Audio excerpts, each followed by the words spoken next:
What's up, everyone? We're back. Dr. Maxfield. Dr. Shah. Welcome back to our channel, Doctorly, where we talk about all things skincare and dermatology. What are we talking about today? So today, we're going to be talking about something that we're seeing a lot more of. Maybe it's because of sunburns, maybe it's because of the summer, but people are putting cucumbers and plants all over their skin again. I actually thought we were done with it. When Dr. Shah first started TikTok, it was like all about edibles on your face. And then it cooled down, but it looks like we're back. Cucumber on the face hack has been around for, I want to say, at least decades. So people have been recommending this for a long time. Seems to resurface in waves. So we're going to talk a little bit about the science of using a frozen cucumber on the face. But first, let's talk about some of the viral videos that kind of started it all off. So frozen cucumber hack. Here we go.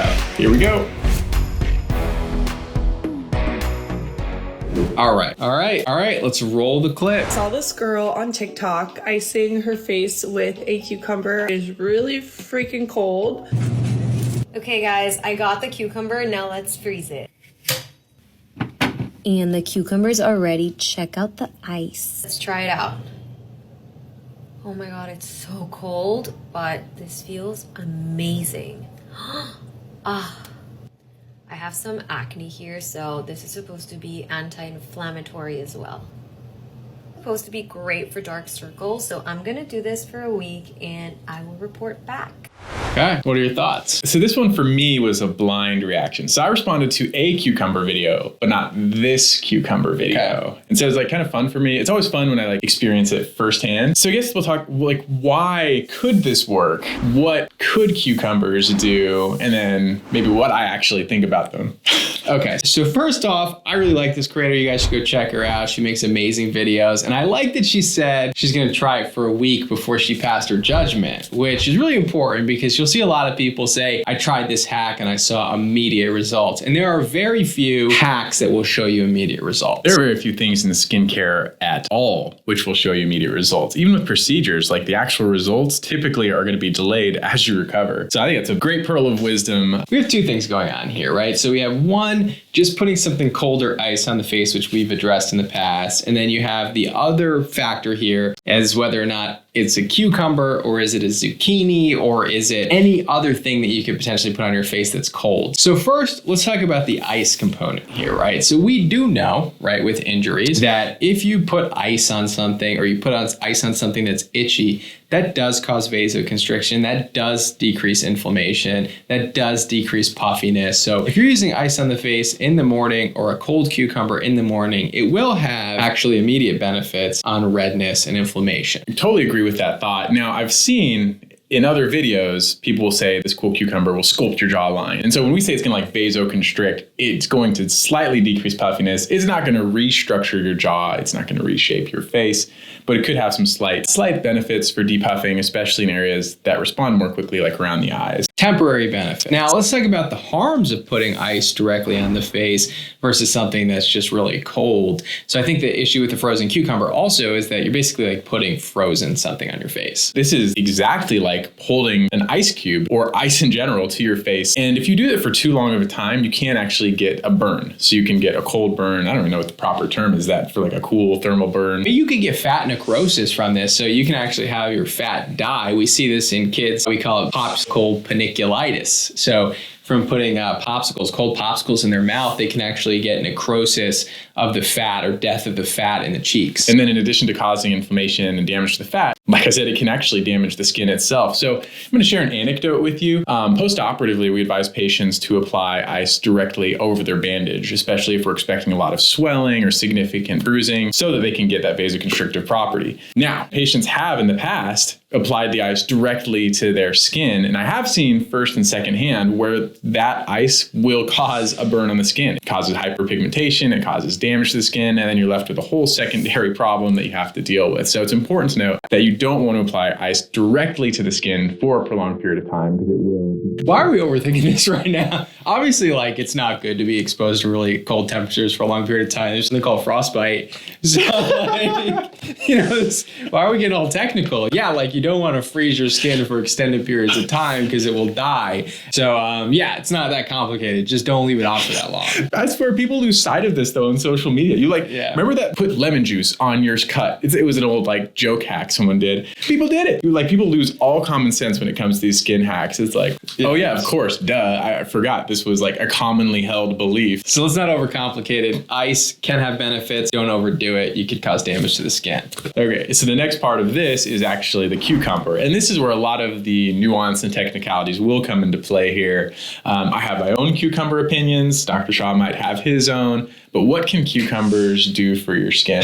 So let's not get crazy with the cucumber thing. There's been a few studies, specifically lab studies, some clinical studies with cucumber extracts that have shown some benefit with like anti-inflammatory, antioxidant properties, helping a little bit with just pigmentation issues. It seems to have some benefit in skin lightening, brightening effects. I mean, those are very limited studies, so I wouldn't get like too excited about them. I believe there was a small study that wasn't published in a journal about its effects on dark circles. So minimal studies on it, but I wouldn't say that it's an ingredient or type of plant that's been highly researched in skincare. Yeah, and that was kind of my take on cucumber too, is like in the lab, maybe it inhibits elastase, maybe it inhibits other enzymes like tyrosinase for pigment.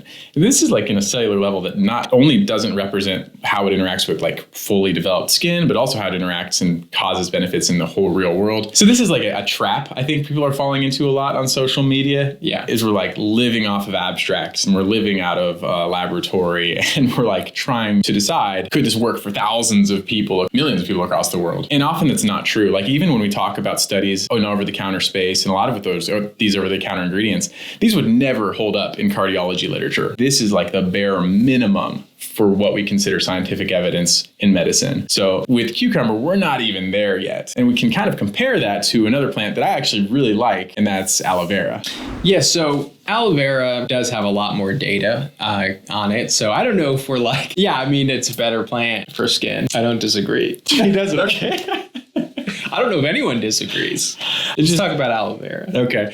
I see cucumber getting all the love of like aloe vera needs a little love too. So would you freeze aloe vera then and put it on the face? I mean, why not? Would I freeze a tomato and put it on my face? It's the same concept. Like how much more is freezing doing for you? So is that a better hack, frozen aloe vera? It might be because it gives you that vasoconstrictive properties. It gives you that subjective soothing sensation. Frozen aloe vera hack. I actually went shopping for aloe and there's no aloe. It's not aloe season anymore. Well, fair enough. So let's talk about the benefits of aloe vera and some of the risks of aloe vera. So aloe vera has a lot of scientific benefits that started in the lab. Some has been extrapolated into the clinical literature. A lot of it has been published. Aloe vera is like 99.5% water, which is it attributes a large part to that soothing sensation. And this is not uncommon for plants in general. But then it has that gelatinous base in it as well, which kind of gives it that textural aesthetic to it. So this gives a lot and lends a lot to that soothing experience that I think people just love with aloe vera. Right. And it also has other beneficial sort of anti-inflammatory roles for the skin. We use it a lot in sunburn. Specifically, it's like the only thing that we use in sunburn. But people are allergic to aloe vera. Right. And that's kind of the fear here. And I think this is actually one of Dr. Shaw's greatest fears in life is like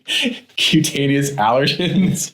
Maybe not, but allergies are the worst. When you're allergic to something, it just like sets you back so far. I know what it feels like to get set backwards in your skin when you're just trying to have good skin, or you have to shoot video, or you have somewhere to go, and then you have an allergic reaction to something. I'm like, I want to do the least amount of risk in my skincare routine. That's why I think education forward is so helpful. Is like, this can be an allergen. The problem I have is like, what can't be an allergen? And that's an even shorter list. So aloe can be allergenic. There is a latex component in it. I'm not actually 100% sure if it cross-reacts with traditional latex allergies. There's very, very little to no scientific information on the cross-reactivity. It's not even considered in that short list of what we do know as far as like plants and latex allergies that we learn about in dermatology residency. Conspicuously absent is aloe. But knowing that it is a potential allergen, that might, in my mind, is kind of like offset by the data showing that it can be anti-inflammatory in a way that's similar to like ibuprofen mechanistically. It can help wound healing. It can increase fibrin signaling and growth. We know actually the specific pathways in inflammation it decreases. This is like a ton of crap and nonsense that you don't care about, but I obsess over. So we know in the lab how it works on a cellular level. There is actually an abundance, relatively speaking, of clinical data showing that it can have similar benefits. So when the lab-based benefits line up with the clinical benefits, and there's a good amount of evidence to that, I'm like, okay, good. This is a good ingredient. I love it on its own. I love it in ingredients and products. I like it. I like aloe. I don't think I'm going to fight on that. When I see it in a skincare product, I consider it to be a calming and soothing ingredient with some antioxidant benefits. Preferred to cucumber, I would agree. And if you were going to freeze something, I would freeze some aloe. There it is. So we have Dr. Lead, the cucumber hack, and we think an aloe hack would be a better alternative. I actually love cucumber. Eating cucumber though, side note, anytime I diet, cucumber becomes a big part of my diet because it's like no calories pretty much at all. And I actually think it's kind of delicious. It's great to dip with other things like hummus, which is pretty delicious, but also nutrition. Anyway, that's a completely side note. Cucumber hack, maybe some temporary benefits. Cucumber does have some lab data, does have some clinical data. Actually, strangely, there's some data that shows it actually increases redness in the skin, cucumber extract, and also causes more transepidermal water loss, so could dry out your skin. But like I said, just not a lot of good data on it. You could do it if you like it. Just don't leave it on for too long because you could potentially damage the skin and the underlying fat. Yeah, there it is. So cucumber with caution, and we'll see you next time. All right. We'll see you in the next one.